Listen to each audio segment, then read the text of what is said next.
दोस्तों, स्वागत है। शालोम, आज हमारे पास एक और वीडियो रिक्वेस्ट है और प्रश्न यह है, डैनियल, क्या शाप देना, शपथ खाना या गाली देना, चाहे आप उसे जो भी कहें, पाप है? क्या आप जानते हैं यूट्यूब और गूगल पर यह सबसे ज्यादा खोजे जाने वाले सवालों में से है? और सिर्फ ये तथ्य कि ऐसा है, सिर्फ ये तथ्य कि आप में से कई लोग इसे खोज रहे हैं, ये पहले ही दिखाता है कि उनमें कुछ गलत है। ये आपके दिल में है, इसीलिए आप जवाब चाहते हैं। असली जवाब के लिए मेरी, दूसरों की या आपकी अपनी सोच मायने नहीं रखती। केवल एक ही बात महत्व रखती है, सत्य अर्थात परमेश्वर का वचन। और यहाँ तीन महत्वपूर्ण बातें हैं जिन पर हमें ध्यान देना चाहिए। पहली बात, अगर आपको यकीन नहीं है कि कोई चीज पाप है या नहीं, लेकिन फिर भी आप उसे कर लेते हैं, तो वह आपके लिए पाप के रूप में गिनी जाएगी। फिर से, ये मैं नहीं कह रहा हूं, इसलिए ये परमेश्वर का वचन है। इसे मेरे साथ पढ़िए। रोमियो 14 वाक्य 23। खाता है क्योंकि यह खाना विश्वास से नहीं है। देखिए, इसलिए यहाँ खाना एक उदाहरण है, लेकिन आप जानते हैं यह हर उस चीज के बारे में है जो आप करते हैं। अगर यह सही जगह से यानी विश्वास से नहीं आता और अगर आप किसी चीज को लेकर संदेह में हैं और फिर भी उसे करते हैं, तो वह पाप है। यहाँ अगला वाक्य ध्यान से सुनिए। क्योंकि जो कुछ भी विश्वास से नहीं आता है वह पाप कहलाता है। यानी अगर आपके दिल में पहले से ही संदेह है और आप उसे नजरअंदाज करते हैं, तो आप परमेश्वर के नैतिक नियम को अनसुना करते हैं जो उन्होंने सभी इंसानों को दिया है। जब आप इसे नजरअंदाज कर कहते हैं, चाहे यह सही हो या गलत, मैं इसे करूंगा, तो यह आपके दिल की असल स्थिति को दिखाता है। आपको परमेश्वर के वचन का सम्मान करने और उनकी आज्ञा मानने के बजाय अपनी गलत इच्छाओं की कहीं अधिक परवाह है। इसीलिए यह पाप है। दूसरा बिंदु, गाली गलौज, अश्लील शब्द और शाप देना, ये सब पाप है। बाइबल हमें गलत शब्दों की पूरी सूची नहीं देती, क्योंकि संस्कृतियां बदलती हैं, शब्द बदलते हैं, उनके अर्थ बदलते हैं। लेकिन उन शब्दों के पीछे जो भावना है, जो दिल है, आप जान जाएंगे कि वह सही है या गलत। और जब हम बाइबल पढ़ते हैं, तो यह आपके बोलचाल के बारे में बात करती है। उदाहरण के लिए इफिसियों 4 वाक्य 29 कहता है कि हमें अपने मुंह से कोई भ्रष्ट या अशुद्ध बात नहीं निकालनी चाहिए, बल्कि केवल वही बोलना चाहिए जो दूसरों को आगे बढ़ाए। वाह! क्या आपने यह समझा? ये केवल शपथ खाने या गाली देने की बात नहीं है। बात सिर्फ नियमों के पालन की नहीं, बल्कि आपके दिल, सोच और लहजे की है। जैसे एक पिता कह सकता है, तुम कभी कुछ नहीं कर पाओगे। आप जानते हैं, ये तोड़ने वाली भाषा है। कभी कभी आप किसी को प्यार में रचनात्मक आलोचना दे सकते हैं, वह अलग है, क्योंकि उसमें आप उन्हें आगे बढ़ाते हैं। लेकिन जब आप गलत सोच और दिल से किसी को तोड़ते हैं, तो वह गलत है।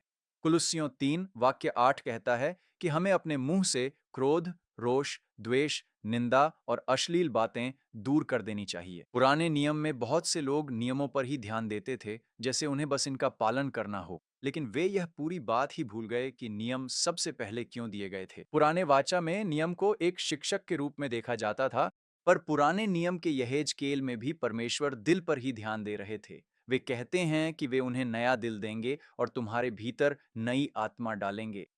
यीशु भी मत्ती 12 वाक्य 34 में कहते हैं, मन की अधिकता से ही मुंह बोलता है। अब आप देख सकते हैं कि हम भी कितने भ्रष्ट हैं। हम मनुष्यों के रूप में, मैंने बहुत से लोगों को कहते सुना है, हाँ लेकिन डैनियल, ये तो बस शब्द हैं, परमेश्वर मेरा दिल जानता है। लेकिन यही असल बात है। लेकिन आपकी समझ इसमें गलत है, क्योंकि परमेश्वर का ध्यान भी उसी दिल पर है जो शुरुआत से ही बुरा है। परमेश्वर यह भी कहते हैं कि तुम उन्हें उनके फलों से पहचानोगे। मत्ती 15 वाक्य 18 में लिखा है, जो मुंह से निकलता है वह हृदय से आता है और वही मनुष्य को अशुद्ध करता है। इसलिए यदि आपकी वाणी गंदगी से भरी हुई है, और यहाँ वास्तव में यह एक लंबी सूची है, यह केवल शाप या गाली देने की बात नहीं है, बल्कि यदि आपकी जीभ क्रोध, वासना, अत्यधिक अपमानजनक या अश्लील मजाक से भरी है, तो भी यह शामिल है।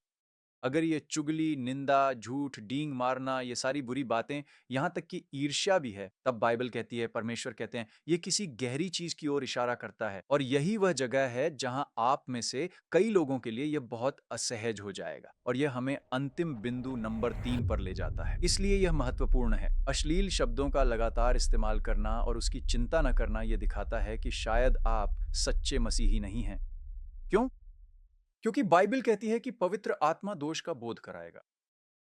इसका मतलब है कि अगर आप मसीह में नई सृष्टि हैं, तो परमेश्वर ने न केवल आपको धर्मी ठहराकर आपके पापों को क्षमा कर दिया है, बल्कि आपको नया बनाकर अपनी पवित्र आत्मा आप में डाल दी है। अब जब भी आप पाप करेंगे, वह आत्मा आपको दोषी ठहराती रहेगी। यह ग्लानि आपके मसीही बनने से पहले के बोध से कहीं गहरी होगी। कभी-कभी क्योंकि आपके पास परमेश्वर का नैतिक नियम भी है, लेकिन अब एक पुत्र या पुत्री के रूप में परमेश्वर के आप समझते हैं कि वह कौन है, उनकी पवित्रता, आपके अंदर सब कुछ, आप अलग हैं, आप बदल चुके हैं। अब आपको खुद को अपवित्र महसूस होता है। आपको लगता है कि आप नहीं चाहते पाप करना। इसलिए नहीं कि ओह! अब आपको नियम का पालन करना है। यह उसका एक हिस्सा है, पर आप परमेश्वर को निराश नहीं करना चाहते क्योंकि आप उनसे बहुत प्रेम करते हैं और आप समझते हैं कि पाप कितना अपवित्र है और आप पाप से घृणा करने लगते हैं। यूहन्ना 16 वाक्य 8 कहता है, पवित्र आत्मा आत्मा संसार को पाप का दोषी ठहराता है।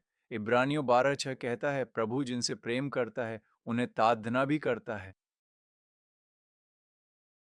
इसलिए अगर आप निसंकोच पाप करते और अपनी मर्जी से जीते हैं, कभी अपने शब्दों में और कभी अपने व्यवहार में, और इसे सही ठहराते हैं, तो ये छोटी बात नहीं है। क्योंकि एक सच्चे परमेश्वर की संतान के रूप में वह न केवल तुम्हें ताड़ना देगा, परंतु तुम्हें दोष का बोध भी कराएगा। पाप करने पर आपको अपराध बोध होगा। इसलिए यह महत्वपूर्ण है। इसलिए एक सच्चे परमेश्वर की संतान के लिए यह असंभव है कि वह निसंकोच पाप करे या उसमें बना रहे। इसका मतलब यह नहीं कि आप मसीही के रूप में पूर्ण हैं, क्योंकि आप में अब भी पाप स्वभाव है। नए मसीही होने पर पुरानी आदतें और पापी शरीर का प्रभाव बना रहता है। इसलिए एक परिपक्व मसीही बनने में समय लगता है और समय के साथ, हाँ, आप कम पाप करेंगे और हर बार उसके लिए दोषी महसूस करेंगे, लेकिन फिर भी कभी-कभी गिरेंगे। लेकिन उस समय जब आप पाप करते हैं, उनमें आप किसी भी तरह से शांति से नहीं कर सकते, क्योंकि एक यूहन्ना 3 वाक्य 9 कहता है, परमेश्वर की संतान उनमें वास करती है, वो हम हैं, विश्वास करने वाले। और रोमियो 8 वाक्य 9 कहता है, आप अब शरीर में नहीं बल्कि आत्मा में हैं। अगर ध्यान से सुनिए, वास्तव में परमेश्वर की आत्मा आप में वास करती है। और अब यह आता है, कोई भी जो नहीं, जिसके पास मसीह की आत्मा नहीं है, वह उसका नहीं है। अब मैं इसे समझा दूं, क्योंकि सामान्य लोगों के लिए भी, जिन्हें बाइबल प्राकृतिक व्यक्ति कहती है, उनके पास भी नैतिक नियम होते हैं। इसलिए वे बड़े पाप वे आपको परेशान करेंगे। आप बुरा करना नहीं चाहेंगे। समय के साथ बुराई करते रहने से आपकी अंतरात्मा कठोर हो सकती है और शायद परमेश्वर आपको पाप में छोड़ दे। लेकिन मसीह में बनी नई सृष्टि, जो मसीह में आत्मिक पुरुष या स्त्री है, उस तरह से जीना जारी नहीं रख सकती। एक यूहन्ना 3 अध्याय का 6 वाक्य कहता है, जो कोई पाप करता रहता है, उसने वास्तव में उसे जाना ही नहीं। 1 कुरिन्थियों 2:14 कहता है, स्वाभाविक व्यक्ति परमेश्वर की आत्मा की बातें नहीं मानता, वे उसके लिए मूर्खता हैं और वह उन्हें समझ नहीं पाता क्योंकि वे आत्मिक हैं। इसी वजह से जब आप उन मसीही लोगों को देखते हैं जो मसीही परिवार में पले बढ़े हैं, लेकिन उन्होंने सच में यीशु मसीह को अपना प्रभु और उद्धारकर्ता स्वीकार नहीं किया है, वे न तो नए जन्म पाए हुए हैं और न ही नई सृष्टि हैं। वे अब भी पाप में बने रहना चाहेंगे, शराब पीना, यहाँ तक कि मतवाले होना, शपथ खाना और गाली देना, और उन्हें उसके विषय में कोई दोष बोध भी ना होगा। वे फिर से मतवाले होने के लिए सप्ताहांत की प्रतीक्षा करते हैं, आग के चारों ओर बैठकर भोज करते हैं, यहाँ तक कि उनमें से कुछ टोपी उतार कर प्रार्थना भी करते हैं और उसके बाद और भी ज्यादा पीने लगते हैं, जो और भी बुरा है। लेकिन अगर आप इससे भी थोड़ा आगे जाइए, तो जो लोग परमेश्वर को बिल्कुल नहीं जानते, वे ही लड़ाई झगड़ा करना और विवाद करना चाहेंगे। और जब आप दुनिया को देखते हैं और देखते हैं कि दुनिया किस हालत में है, तो दुनिया इतनी बुरी हालत में क्यों है? मानव जाति के पाप के कारण। लोग खुद के बारे में, स्वार्थ के बारे में ज़्यादा सोचते हैं और इसी वजह से वे चीज़ें चुराते हैं, दूसरों की हत्या करते हैं, आतंकवाद। जब आप ये सारी बातें देखते हैं, तो ये सब पाप के कारण है। ये परमेश्वर नहीं कर रहे हैं, ये हम हैं, इंसान। लेकिन खासकर वे लोग जिनमें परमेश्वर की आत्मा नहीं है। यहूदा 1 वाक्य 19 कहता है, वही लोग फूट डालते हैं, सांसारिक लोग जिनमें आत्मा का अभाव है। लेकिन दूसरी ओर पौलुस पहला कुरिन्थियों 6 वाक्य 19 से 20 में कहता है कि तुम्हारा शरीर, जिसमें तुम्हारा मुंह भी शामिल है, परमेश्वर का है। यही मसीही है। इसलिए नई सृष्टि मसीहियों के शब्द महत्व रखते हैं, क्योंकि आप मसीह के हैं। इस प्रश्न का उत्तर दें। जब आप अश्लील शब्दों का इस्तेमाल करते हैं, गलत रवैये और गलत दिल से शब्द बोलते हैं, तो क्या यह आपको परेशान करता है? इतनी हद तक कि आप इसे अपने अंदर महसूस करते हैं और तुरंत आप कहना चाहते हैं, परमेश्वर मुझे माफ कर दीजिए, कृपया। यह पुरानी प्रकृति है। फिर से मैं इसलिए माफी चाहता हूँ, कृपया मुझे क्षमा करें और मेरी मदद करें कि मैं ऐसा न करूं। या आप बस इसे नजरअंदाज कर देते हैं और इस पर हंसते हैं और फिर आप ऐसे ही आगे बढ़ जाते हैं जैसे कुछ हुआ ही नहीं। इस प्रश्न का उत्तर केवल आप ही दे सकते हैं और यही बात आपके द्वारा इस्तेमाल किए गए शब्दों से कहीं अधिक कुछ स्पष्ट रूप से प्रकट कर देगी। यीशु केवल हमारी भाषा को बेहतर बनाने और सुधारने नहीं आए थे, वह हमें एक बिल्कुल नया हृदय देने आए थे। और जब दिल बदलता है तो मुंह भी बदल जाता है। इसीलिए असली सवाल ये है। दोस्तों, ना मुझे उम्मीद है कि आप आज का संदेश पसंद कर रहे हैं। मैं आपको जल्दी से बताना चाहता था कि हमारे पास आपके लिए एक मुफ्त ई बुक है। इसका नाम है living through the spirit, the Christian lifestyle.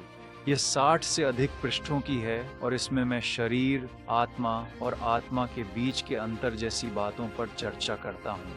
हमारा रूपांतरण यीशु मसीह में, यह नया जीवन कैसे जिएं, आत्मिक युद्ध, और फिर मैं इस पुस्तक का समापन परमेश्वर के कवच के साथ करता हूँ। जैसा कि मैंने कहा, यह बिल्कुल मुफ्त है, इसलिए आप इसे नीचे वीडियो विवरण में प्राप्त कर सकते हैं या हमारी वेबसाइट DLM क्रिश्चियन लाइफस्टाइल पर भी पा सकते हैं। ठीक है, अब आप जान गए। चलिए आज के वीडियो पर वापस चलते हैं। तो असली सवाल यह है, इस समय तुम्हारा दिल कैसा है? क्या आपके पास पुराना दिल है या वह नया दिल और नई आत्मा है जो परमेश्वर ने आपको दी है? और यही है, अगर आप आज उसी दिल के साथ मर जाएं जो आपके पास अभी है, तो क्या आप नरक जाएंगे या स्वर्ग? यदि तुम्हारे पास वह नया दिल नहीं है, तो क्या यह उसके योग्य है? अगर आप ये सोचते हैं कि मेरे दिल में कोई दिक्कत नहीं है, तो इसी दिल के साथ जीना और आगे बढ़ते रहना है। और जो भी उस दिल में है, उसे अपनी जुबान से बहने देना है। अश्लील भाषा, ऐसी भाषा जो दूसरों की परवाह नहीं करती, उस गलत दिल के साथ इस अस्थाई दुनिया में जीना, जहां आप एक भाप की तरह हैं, एक दिन यहां हैं, अगले दिन चले जाते हैं। ये तो बस समय की बात है कि आप मर जाएंगे। इस प्रकार का जीवन जीना, लेकिन फिर पूरी अनंतता के लिए उसी पुराने दिल के साथ नरक की आग में गिरना। या क्या यह बेहतर नहीं है कि एक नया दिल और नई आत्मा परमेश्वर से प्राप्त कर लेना और फिर उसी मुंह से आराधना और परमेश्वर की महिमा और सम्मान करें, और जब आप मरें तो उस अनंत जीवन में प्रवेश करें? रोमियो 10 वाक्य 9 कहता है, यदि आप अपने मुंह से स्वीकार करें कि यीशु प्रभु हैं और अपने दिल में विश्वास करें कि परमेश्वर ने उन्हें मरे हुओं में से जिलाया, तो आप उद्धार पाएंगे। हम अपने घर में आग लगने या बहुत सी अन्य चीजों के लिए बीमा करवा लेते हैं जो शायद कभी नहीं होगा, और फिर भी हम अपनी आत्मा के लिए सच में कोई बीमा नहीं करवाते। क्या आपको नहीं लगता कि आपको इसे गंभीरता से लेना चाहिए? शायद आप बहुत ज्यादा भटक गए हैं। अपने जीवन के कुछ साल सिर्फ इस दौड़ भाग, इस दुनिया पर ध्यान केंद्रित करने में ही निकल गए। लेकिन लोग मरते हैं, आप भी मरने वाले हैं, और आप इस सच्चाई से भाग नहीं सकते। ये हो सकता है 20 साल में, 10 साल में, 5 साल में या 1 साल में। ये तो कल भी हो सकता है। और मैं प्रार्थना करता हूं कि आप सच में यीशु मसीह को अपना प्रभु और उद्धारकर्ता स्वीकार करें, क्योंकि और कुछ भी मायने नहीं रखता। आप पूरी दुनिया हासिल कर सकते हैं, वो सब कुछ जो शैतान और उसके दानव आपको दे सकते हैं, और कुछ भी उस अनंत जीवन के करीब नहीं आता जो परमेश्वर आपको दे सकते हैं। अगर आप सब कुछ पा लें और अपनी आत्मा को सदा के लिए खो दें, तो आपको क्या लाभ होगा? आप कह सकते हैं, अच्छा डैनियल, तुम बहुत गंभीर हो। या अगर आप मेरे चैनल पर नए हैं तो सोच सकते हैं, ये आदमी इतना गंभीर क्यों है? हाँ, मैं गंभीर हूँ, क्योंकि अगर मुझे आपकी परवाह नहीं होती तो मैं ये वीडियो बनाता ही नहीं। अगर आप किसी को चलते हुए देखें, आप जानते हैं उनमें एक खाई है और वे उस खाई से गिरने वाले हैं और वे मरने वाले हैं। क्या आप बस देखते रहेंगे और कुछ नहीं कहेंगे? नहीं, आप आगे बढ़कर कहेंगे, रुको, उनमें एक खाई है। नई सृष्टि के मसीही परमेश्वर के वचन की सच्चाई का प्रचार करना चाहते हैं, इसलिए नहीं कि यह हमारा धर्म है और हम लोगों को इसमें लाना चाहते हैं, बल्कि इसलिए क्योंकि हम लोगों से प्रेम करते हैं। हम नहीं चाहते कि वे नरक जाएं। सच्चे मसीही होने के नाते आप ऐसा ही करेंगे अगर आप में दूसरों के लिए प्रेम है। मुझ में पहले ऐसा प्रेम नहीं था, मैं सिर्फ खुद की परवाह करता था। मसीही घर में पला बढ़ा और खुद को मसीही कहता था, पर असल में मसीही तब बना जब मेरे भाई की मौत हुई। मैं इस सच से भाग नहीं सका कि एक दिन मुझे भी मरना है। तब मैं अपनी जिंदगी शराब और ऐसी चीजों में बर्बाद कर रहा था जिनका जिक्र भी नहीं करना चाहता। इसलिए मैं आज आपसे पूछ रहा हूं, जब तक परमेश्वर आपको सांस दे रहे हैं, जिन्होंने आपको यह जीवन दिया है ताकि आप यहां बैठ सकें, अपने हाथों को देख सकें, और हिल सकें। उन्होंने यह जीवन दिया है ताकि आप प्रकाश या अंधकार को चुनने का निर्णय ले सकें। अगर आप प्रकाश चुनना चाहते हैं तो ये वीडियो देखें। मैं आपकी मदद करूंगा एक एक कदम करके आज यीशु मसीह को चुनने के लिए। और अगर आप यीशु के बारे में और जानना चाहते हैं तो यहाँ ये वीडियो देखें, क्योंकि बहुत से लोग सोचते हैं कि वह केवल नए नियम में ही थे। नहीं, वह हमेशा पुराने नियम में भी थे। देखिए, जरूर सब्सक्राइब करें और कभी मत भूलिए कि परमेश्वर आपसे प्रेम करते हैं और मैं तुमसे प्रेम करता हूँ भी। अलविदा।